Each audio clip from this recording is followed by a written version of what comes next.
Hi guys, Robbo46 here, welcome yourselves back to MotoGP 21 on the Xbox Series X. We're going to be doing a 100% race around Misano again, because MotoGP have been racing there for the Emilia Romagna GP. Using Marc Marquez because he won the previous race at Circuit of the Americas. So that's who we're using. We're doing all the laps and we're going to be talking through all three categories of Moto 3, Moto 2 and MotoGP. We have a lot to get through. In all three classes, it was pretty wet Friday and Saturday. They didn't really have any dry track time at all over the weekend, which meant that going into the races, which was dry, albeit, track temperature was pretty cold, it was gonna, the pace was gonna improve lap by lap as the riders got used to the dry conditions. This is in all three classes as well, and yeah, we got some good races, and like I said, we've got a lot to get through. So we're gonna start with Moto 3. Moto 3, Romano Fenati. He won here last... Well, he didn't win here last time, actually. Last time we came here, he was leading by quite a big margin, and then crashed out of the lead. He didn't qualify very well. Dennis Foggia as well, one of the championship contenders. He qualified down in 14th place. Pedro Acosta qualified a bit further up the order. So it wasn't looking too good for Foggia. It was looking like he's going to be on the back foot. No Dennis on cue for this this race, because obviously he caused that crash at Circuit of the Americas, so he's been disqualified from this race and Portugal as well. So no on cue for this one. But at the start, it was a pretty hectic start. You had the likes of Mazia, Binder, Stefano Neppa and Riccardo Rossi were looking really good. They went second and third at one point, which is as high as we've ever seen them before. But once Riccardo Rossi got overtaken, he started dropping back through the order pretty quickly. So he was not able to try and get on the podium, which is what he was obviously hoping for. Xavier Artigas was looking pretty good, pretty high up, a lot higher than his teammate Foggia. Foggia didn't get the best of starts, and he was quite a bit, very wary on the opening laps around here, and taking it pretty easy, trying to pick off people one by one and try and move himself up the order. But yeah, back up the front you had Philip Salach. He was in the leading group as well. Antonelli managed to get to the front and tried to do a little breakaway, but wasn't actually able to. He managed to open up the gap a little bit. Once he got to the front, he did put the hammer down and tried to split the field up, but he wasn't able to. He had Sasaki up there in the leading group as well. Pedro Acosta, Guevara as well was looking pretty good, and was trying to get on the podium and try and take a win as well. John McPhee, he didn't qualify too badly.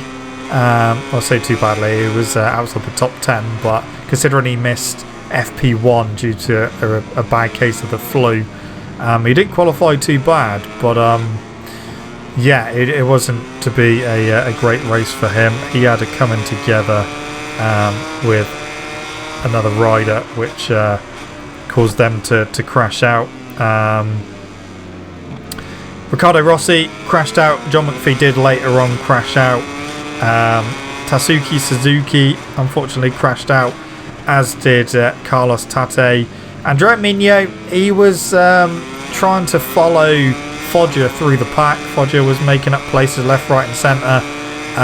He managed to get to the front of the second group, because the front 9 or 10, they had managed to break away from the second group, and the gap was up to, I think it was about 1.6. So Foggia got to the front of the second group, and then he started putting the hammer down, and he started to close the gap lap by lap. Migno was trying to go with him.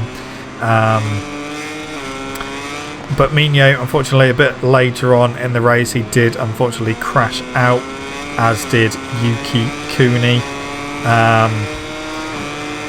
But yeah, lap by lap, Foggia closed the gap down. People putting moves on Pedro Acosta. Acosta was trying to get to the front. Had a bit of contact as well. A couple of mistakes from a few riders. But Foggia managed to close that gap down. It was coming down in quite big chunks as well. Went from like 1.6 down to 1.3, down to 1, down to like 0.7, down to 0.6, and then it was basically on the back of him. Darren Binder was doing his best to try and get on the podium as well. So the front group were all fighting, and that is what helped Foggia bridge the gap. And he managed to get onto the back of him, and then he started making some good overtakes, overtaking people like his teammate.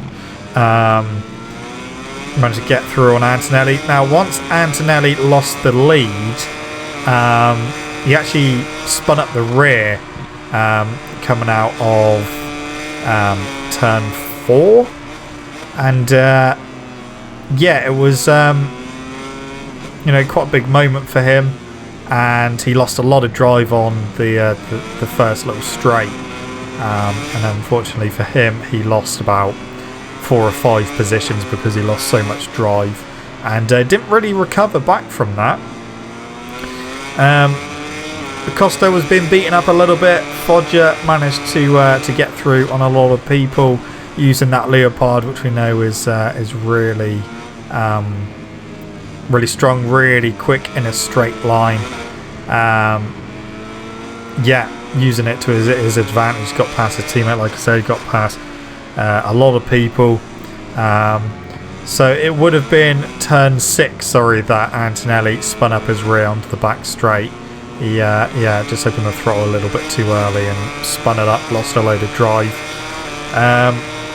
Dennis Foggia then found himself behind Pedro Acosta, and then he found himself in front of Pedro Acosta. So those two are fighting for the championship, and Foggia managed to get through and past Pedro Acosta.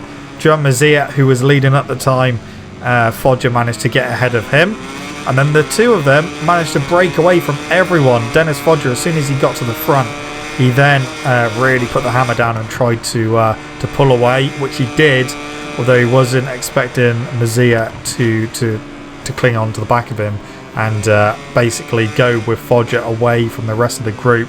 They managed in the end to pull away by over 4 seconds from the rest of them. Pedro Acosta had no answer for them.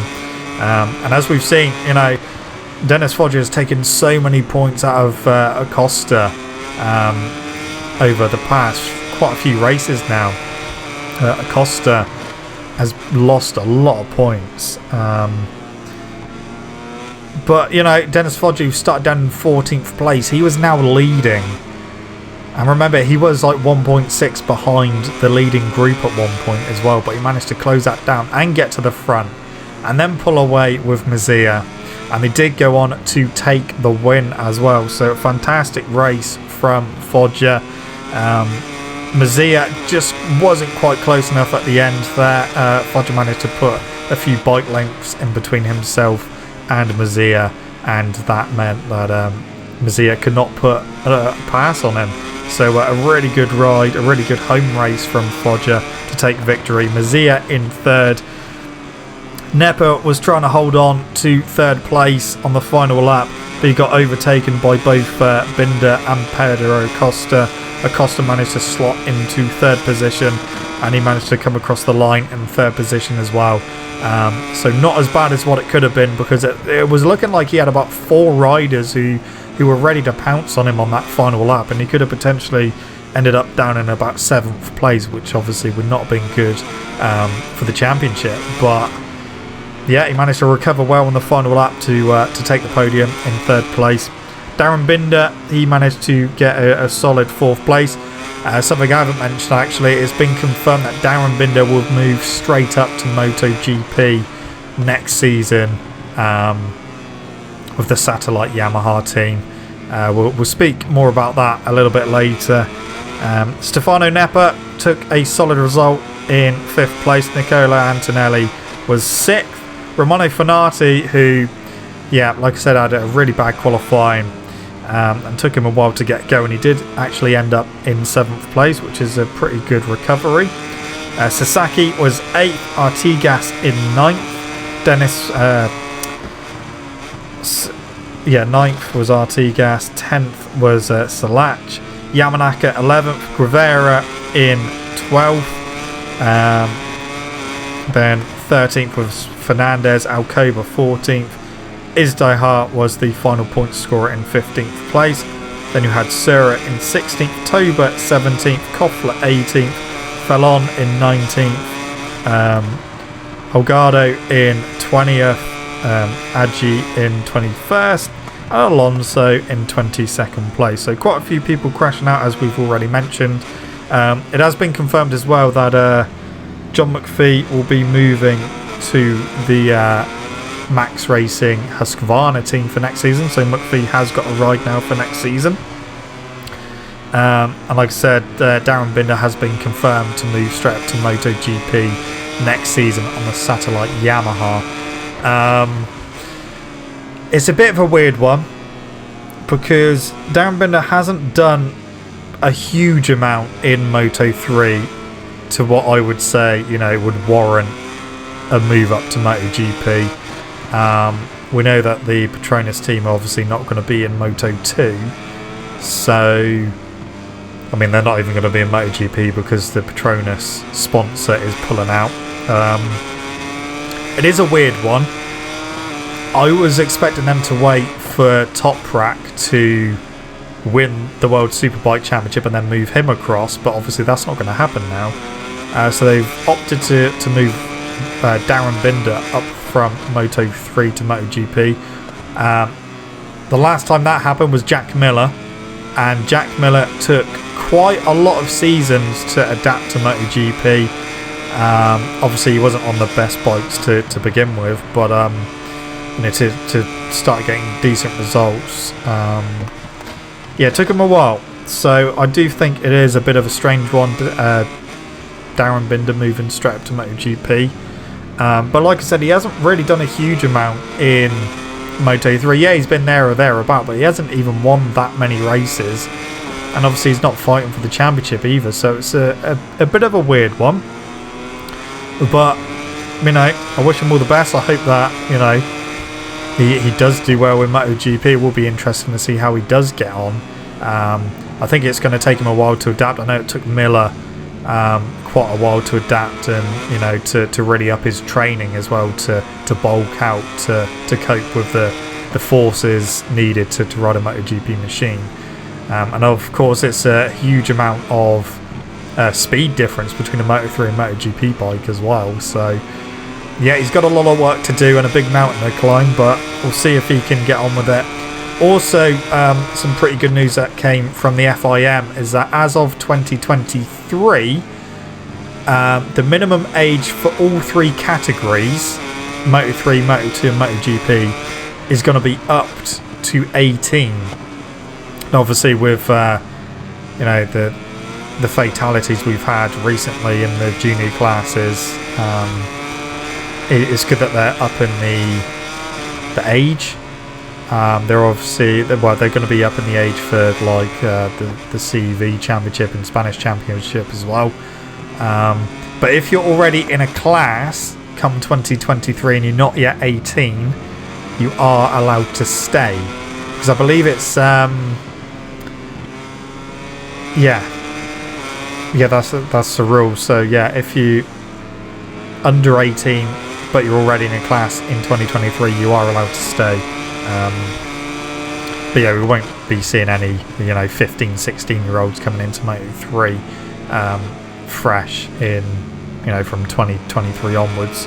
So the championship in Moto3, Pedro Acosta still leads on 234 points.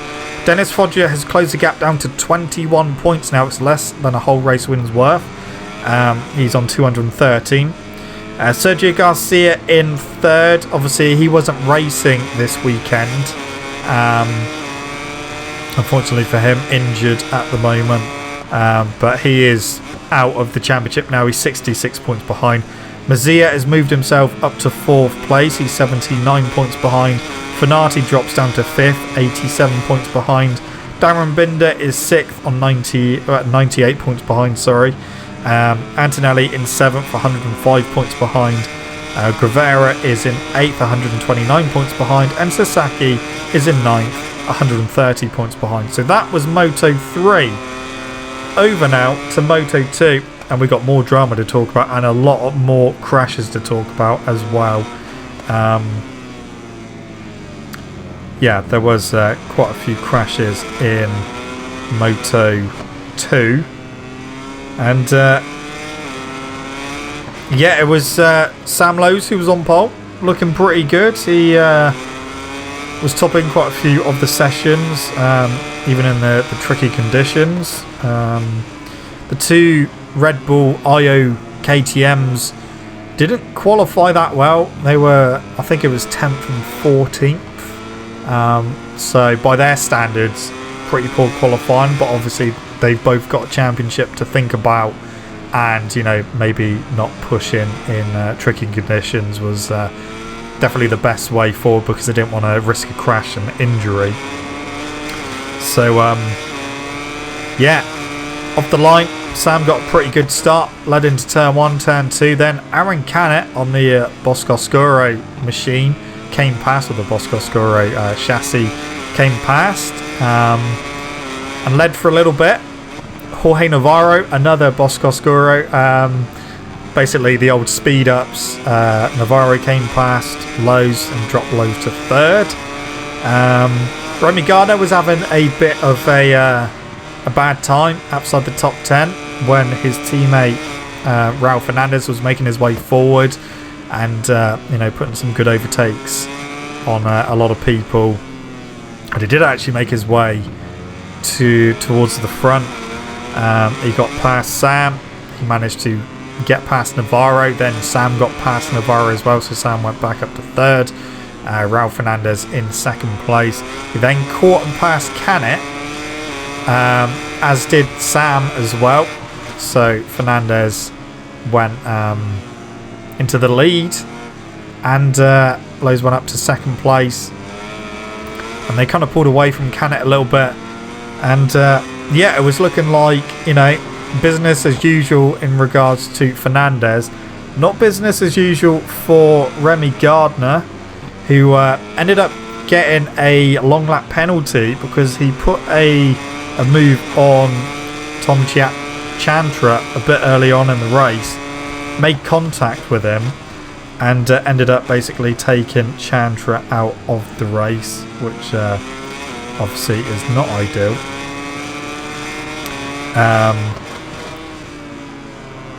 So yeah, he was given a long lap penalty. They took quite a long time to actually give him that penalty though.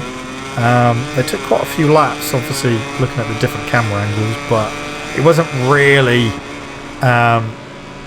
going to hit the apex for the corner. He was drifting wide, and he had a bit of a bobble on the brakes as well, and unfortunately for him, he had a collision with Chantra. Chantra went down, and then the stewards decided to give Remy Gardner a long lap penalty, which he then obviously had to take. Cameron Beaubier, he had a really good race at Circuit Americas, but not this time. He was just outside the top 10, so he wasn't doing too bad.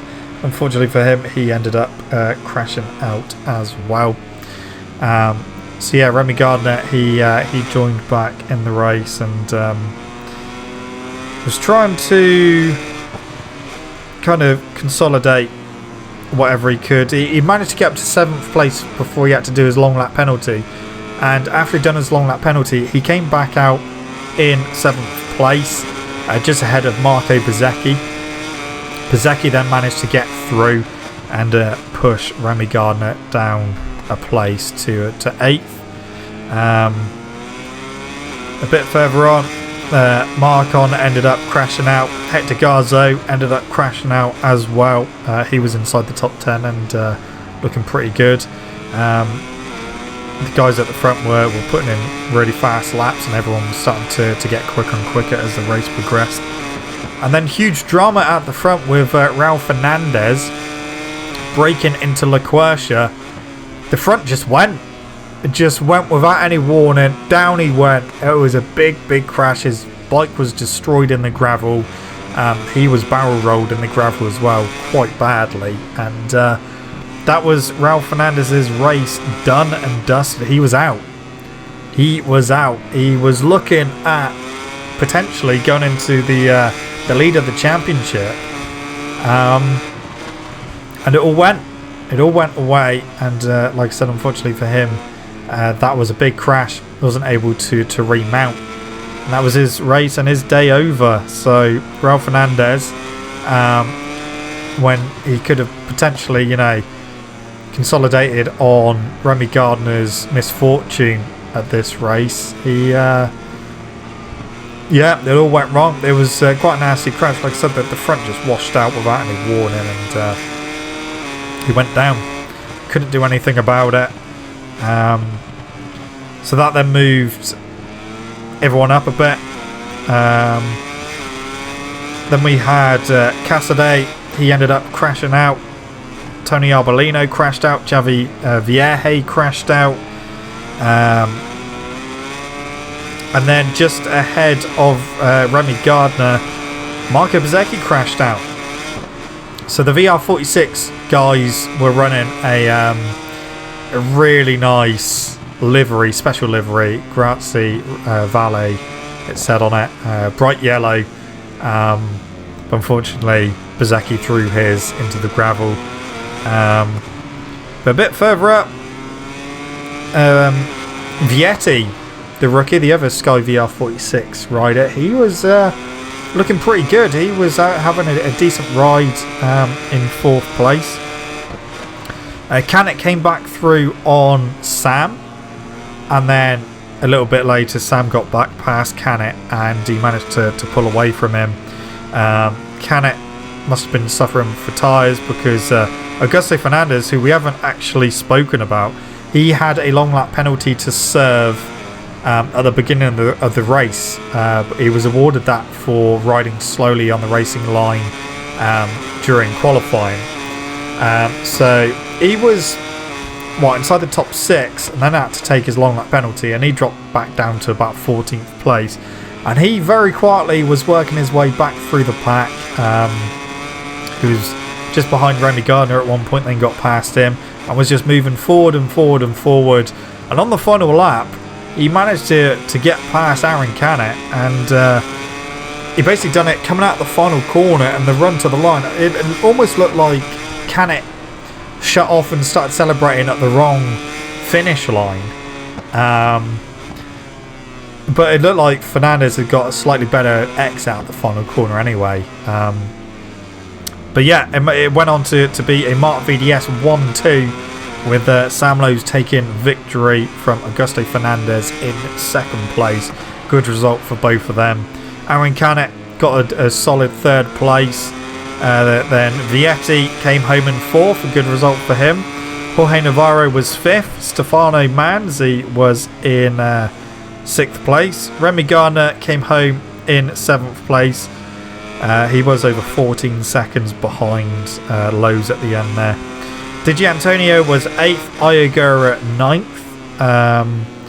Then in 10th place you had Marcos Ramirez. He had a pretty good start to the race, but he kind of went back a little bit. But even by his standards, a 10th place is pretty good. Albert Arenas was 11th. Bo Ben Snyder was in 12th place, who had the mother of all saves during free practice at the weekend. Jake Dixon, 13th place, not bad considering he had to do a long lap penalty as well because he crashed under a yellow flag during qualifying on Saturday. So they gave him a long lap penalty for that. Thomas Luthi, 14th place, and Marcel Schrotter scored the last points in 15th place. Then you had Aldeguer in 16th, Barry Boltus in 17th place, Bulliger 18th, Corsi 19th, and 20th went to Lorenzo Baldassari. And that was the last finisher. Like I said, a lot of people crashed out. So, because of that, Remy Gardner does still lead the championship, and he actually extended his lead just when he was looking down the barrel of the gun of, you know, potentially losing the championship lead altogether. He's gone and extended it because of that crash from Raul Fernandez. So Remy Gardner on 280 points. He has an 18-point lead over Raul Fernandez in second place on 262 points. Obviously, it's still far from done. Still got 2 races to go at Portugal and obviously Valencia. So 50 points still left on the table. But it just looks like, you know, Remy Gardner not as comfortable as he has been all season. Obviously, he had a crash at Circuit Americas, and now he had a pretty hectic race, and you know, 7th place for him. So Marco Bezzecchi is still in 3rd in the championship, but he's 74 points behind. Obviously, he's completely out of it. Sam Lowes is in 4th on 167. He's 115 points behind. And then Auguste Fernandez is still in 5th on 151 points. Aaron Canet moves up to 6th. He is now on 140 points. Digi Antonio is down to 7th on 136. Ayagura in 8th on 120. And Jorge Navarro moves up 2 places to 9th on 89 points. So that was Moto 2. So Moto 3 and Moto 2, the championships roll on to the next round. MotoGP, what would happen here? Well, we've got a lot to talk about in MotoGP as well. We've already discussed that Darren Binder will be moving up to MotoGP next season. His brother Brad Binder had a weird sighting lap and had a bit of a tip-off on the sighting lap, which meant that he actually had to start from the back of the grid because he had to go back into the pit and obviously make sure everything was okay on the bike. So he had to start from the back. Obviously, Valentino Rossi's final race at home, he qualified down in last place, unfortunately for him, just behind his teammate Andrea Dovizioso. Lorenzo Savadori was meant to be racing. There was meant to be 3 Aprilias out on circuit. He unfortunately fractured his collarbone during practice at the weekend and ruled himself out. So back down to 2 Aprilias. Fabio Quartararo didn't have a great beginning to the weekend. In the mixed conditions, he wasn't able to get inside the top 10, so he had to go through Q1. And unfortunately for him, he wasn't able to get through Q1 to Q2, and he started down in 15th place. He would have started in 13th, but unfortunately for him, his lap time got cancelled because he did not slow down through a yellow flag. Quite a few crashes in qualifying. So his lap time got cancelled and he started down in 15th place. So not ideal. Not ideal, especially when Pecco Bagnaia, his main championship rival, was starting on pole. Bagnaia also had to go through Q1, but he topped Q1 and that gave him a little bit of an advantage in the mixed conditions, and he managed to go through to take pole position just ahead of his teammate Jack Miller. Marc Marquez, he qualified pretty well as well on the front row, so yeah, it was going to be no, he didn't qualify on the front row, he was a bit further down, but anyway, it was going to be a very hectic race, and like the other classes, we had quite a lot of people crashing out as well. So off the line, it was Pecco Bagnaia who led into turn 1, closely followed by his teammate Miller. I don't know why I forgot his name then.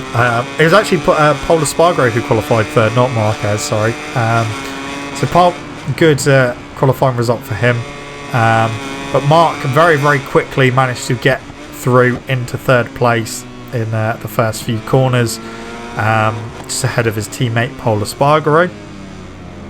And, you know, Miller was looking like he was going to try and do what he needed to and basically protect Bagnaia by riding shotgun and try and keep Marquez at bay for as long as he could and just let Bagnaia do what he needed to do, because Bagnaia needed to close in on more points on Quartararo to keep the championship alive.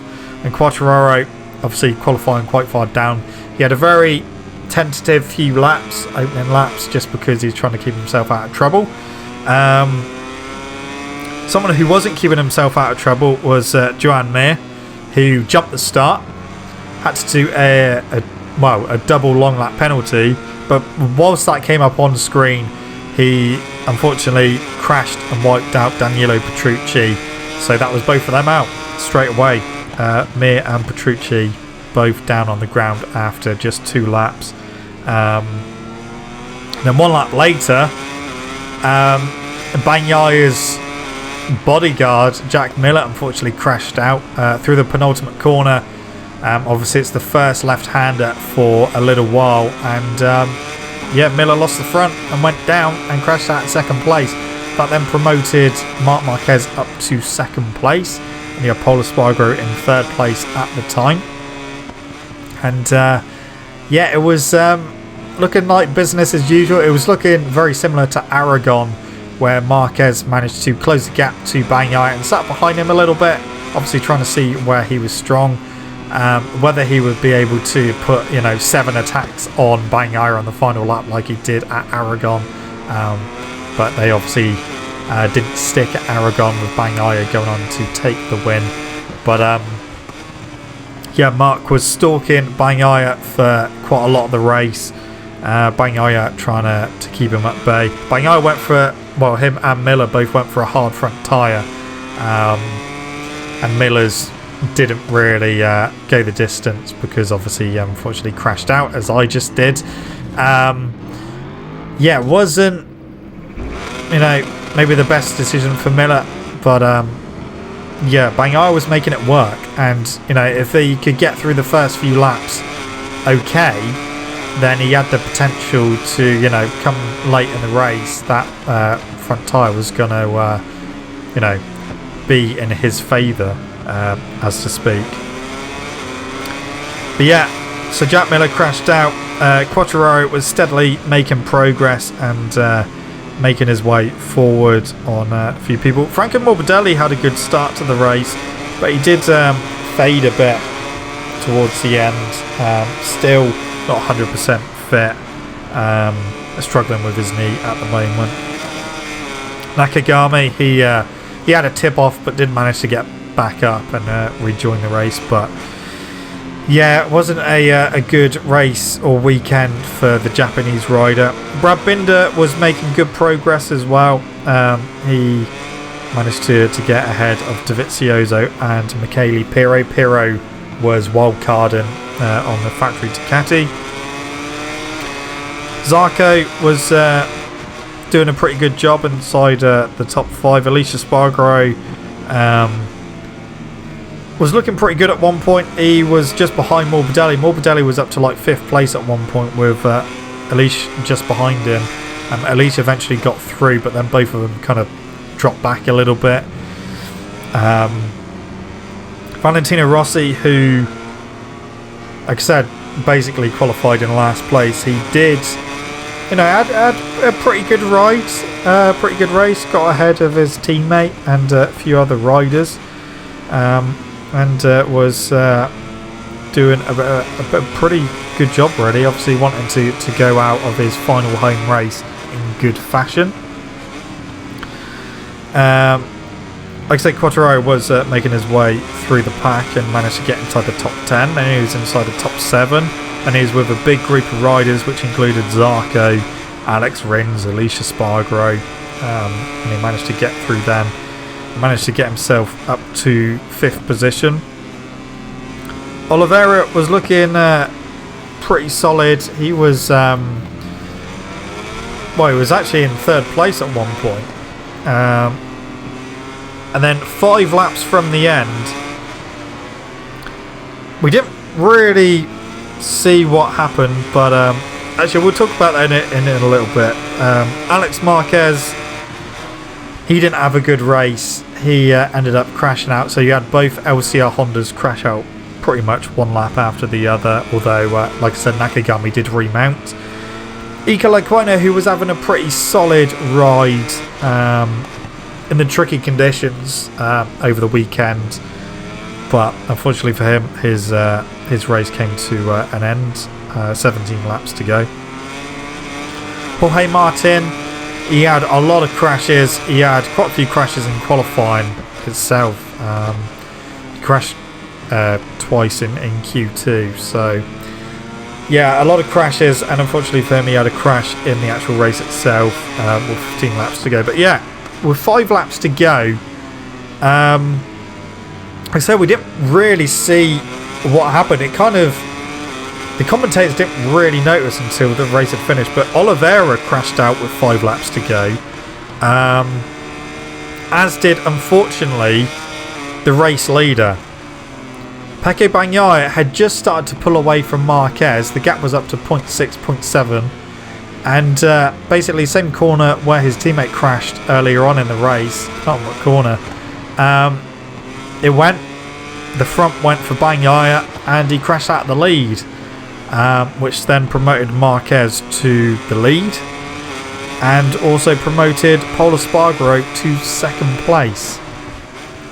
At this point, Quartararo had managed to get himself into third place, and because Bagnaia had crashed out, that was it.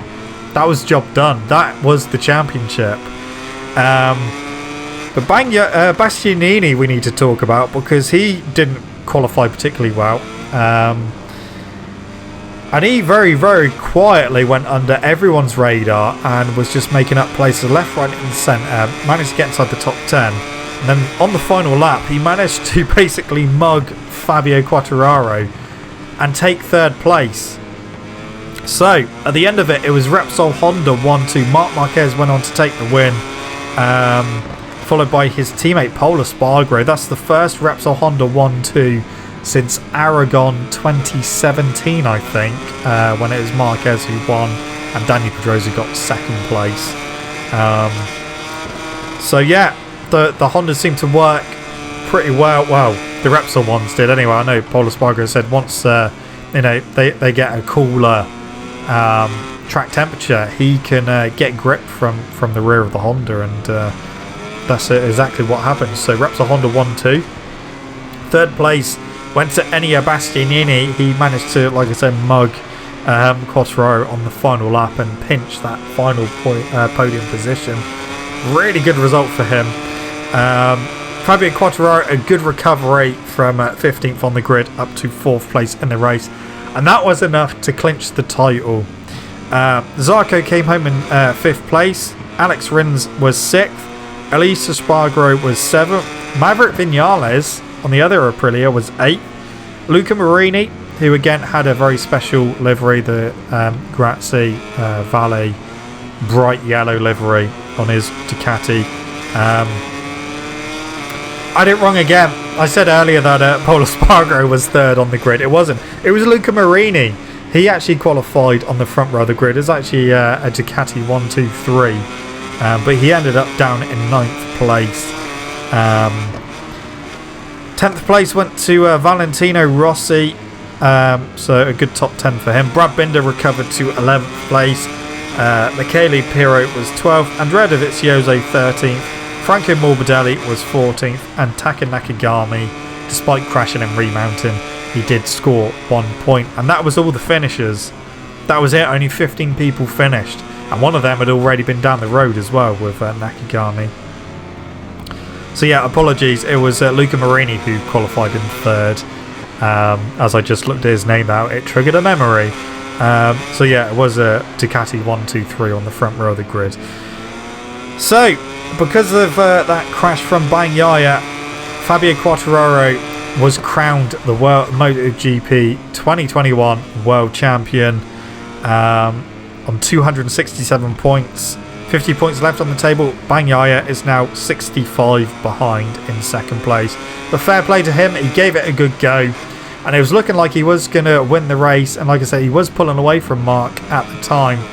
But yeah, he just lost the front into the bottom ultimate corner with 5 laps to go. Duran Mir down in 3rd place on 175 points.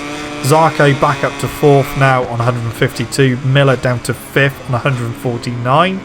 Marc Marquez is now up to 6th place on 142. Brad Binder down to 7th place on 136. Alicia Spargaro in 8th on 113. and Maverick Vinales in 9th on 106.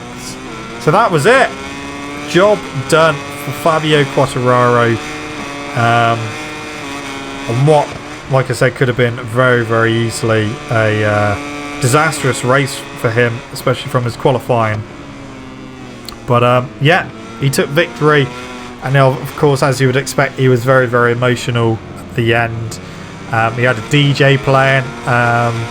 He got to walk down a little red carpet and stand by one of the advertising boards, one of the digital ones, which played a little clip for him.